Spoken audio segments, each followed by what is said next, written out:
first thing we want to do is take care of some routine maintenance, some of which are just routine and get done every time, some of which people forget about, and they can be neglected sometimes. I think more than often, a lot of people forget about other things when it comes in terms of filters and some of the basic maintenance you need to do, because the oil filter is easy, right? You change the oil, you change the filter at the same time.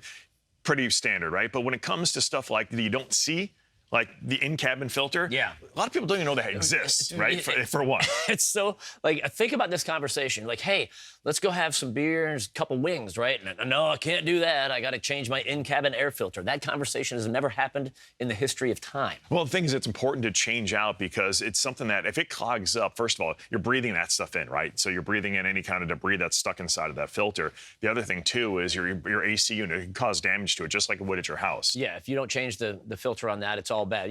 Hey, did you change your in-cabin air filter? What? That's the conversation that does take place most of the time. Right. And then you talk about fuel filters, right? In gas vehicles, people don't often change them out because there's really not a need to.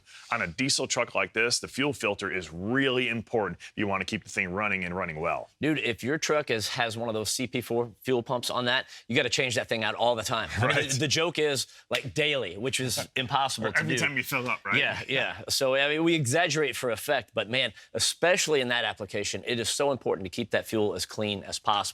And then there's this thing, like the greatest upsell in the history of time, and the air filter at the quick oil change places, which I'm not knocking those. And they're like, hey, we highly recommend a new air filter. And you're thinking, okay, how much do you want me to pay for that? And the price is ridiculous. Yeah, I mean, they always like to try and pile on, right? You know what I mean? It's like when they try and upsell you on drinks, hey, would you like premium or would you want well drink? You always go for the premium. They're thinking you're gonna do the same thing with filters, and as long as you get a good quality one like we've got from NAPA, man, you don't have to worry about that stuff, and the cost is a fraction of what you'd pay at a dealership or at those quick change places. And nothing here is hard to do either.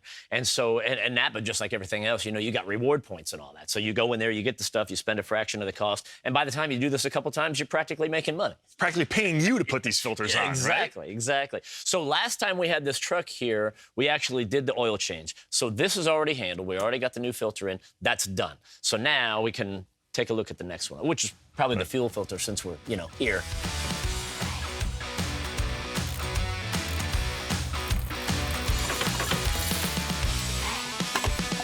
Ow.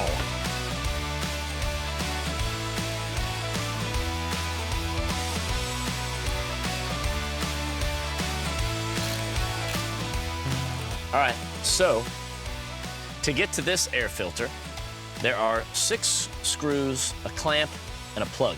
It's basically 8 reasons why people might wait to change this thing out. Back in the day, it was just a couple clips, right? And then the box opened up. Or better yet, you just, like a screw on top, take the lid off, put it in.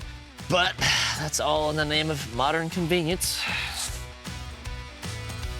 Right in there. And then 10 more minutes to put it all back together. Hey, Matt, got the windshield wipers, buddy? Dude, that's another thing people neglect, right? Well, especially up where I'm from, you don't want to neglect them because you know what people typically do is it snows out, you get that first frost, they get in their car, the first thing they do inevitably is turn on the windshield wipers. And the arms go, the rubber part sticks to the bottom, and then you've got metal just scratching across the ice. It's genius. It's just another reason not to live up there, if you're asking me. I mean, whatever. Hey, we've done a little maintenance underneath the hood. Now it's time to do a little maintenance inside the cab. We've got some cool mats that'll help protect the inside of your vehicle. Fair enough.